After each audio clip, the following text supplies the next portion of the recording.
ভিডিওটি junior homeo চিকিৎসক বন্ধুদের দেখানোর জন্য এবং শেখানোর জন্য। This young man aged about 22 years, 22 বছর যুবক। তার মেন কমপ্লেন হলো stuffy nose, mostly left side, বাঁ দিকের নাকটা বন্ধ হয়ে যাচ্ছে, আটকে যাচ্ছে।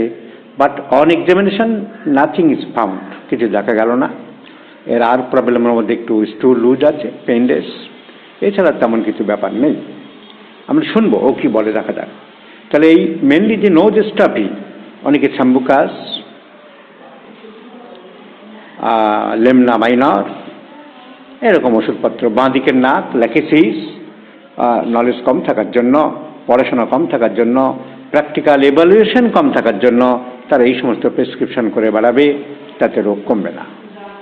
তো ঠিক কীভাবে treat the patient not the disease, dictum কাজে লাগাতে হবে আমি দেখিয়ে দিচ্ছি। তোমার মেইন অসুবিধা কি মাসুম? মেইন অসুবিধা হচ্ছে আমার গত 5 বছর ধরে বাঁ নাকটা সবসময় বন্ধ হয়ে থাকে, আর যখনই বন্ধ হয়ে থাকে তখনই আমার মাথা সবসময় ভার হয়ে থাকে, পাগলের মতো অবস্থা হয়ে যায় আমার। তখনই ওর খুব গন্ডগোল হয়। তুমি ওর মা? না না মা।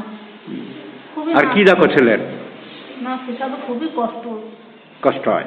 তোমার এছাড়া আর অন্য কিছু বল? তোমার তাহলে মেন এসছে নাকের সমস্যা নিয়ে? হ্যাঁ, নাকের সমস্যা নিয়ে এসছে। আমার অন্য কোনো সমস্যা থাকলেও মেন সমস্যা হচ্ছে আমার নাক। তবু থাকলে কিছু বলো। না, অন্য কোনো সমস্যা নেই, কিন্তু পেটের সমস্যা আছে। কি হয় পেটে? পেটে তোমার সবসময় পাতলা পায়খানা হয়, একটা লুজ স্টুল, ডায়ারিক টেন্ডেন্সি, পেটে ব্যথা থাকে, না পেটে painless diarrhoea and obstruction sensation in the left nose, এই দুটো মাত্র এর কমপ্লেন। এই দিকে যারা ওষুধ বিবেচনা করবে তারা এক ধরনের ওষুধ সিলেকশন করবে। কিন্তু যদি আমরা দেখি তার অন্যান্য সিমটোমেটোলজি, তোমার মানসিক লক্ষণ কেমন, তুমি কি বোধ করো? মানসিক লক্ষণ বলতে আমি একটু লজ্জাটি টাইপের, মানে যখনই নাকটা বন্ধ হয় তখন আমি কারোর সঙ্গে কথাবার্তা বলতে চাই না, খুব লজ্জা লাগে মানুষের সামনে দাঁড়াতে, আই কন্ট্যাক্ট করতে পারি না, আর সবসময় ঘরের মধ্যে শুয়ে থাকি।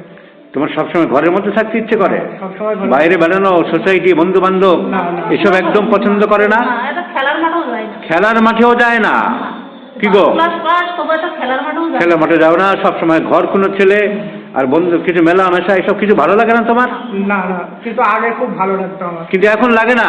এখন লাগে। So there are two important mental symptoms: indifference in every spheres of life and homesickness. তোমার স্মৃতিশক্তি কেমন? খুবই দুর্বল। স্মৃতিশক্তি খুবই দুর্বল, মনে রাখতে পারো না এটা ওটা? কিছু মনে রাখতে পারে না। So memory weak, home sickness, indifference, painless diarrhoea, stuffy nose. ঘাম কেমন? ঘাম হয় প্রচুর, কিন্তু ঘামের দুর্গন্ধ। এই কটা সিমটম আমরা দেখিনি। রেপার্টরি কি বল? ফসফরিক অ্যাসিড দিতে চাইছি। Home sickness, phosphoric acid first grade. Indifference, phosphoric acid first grade.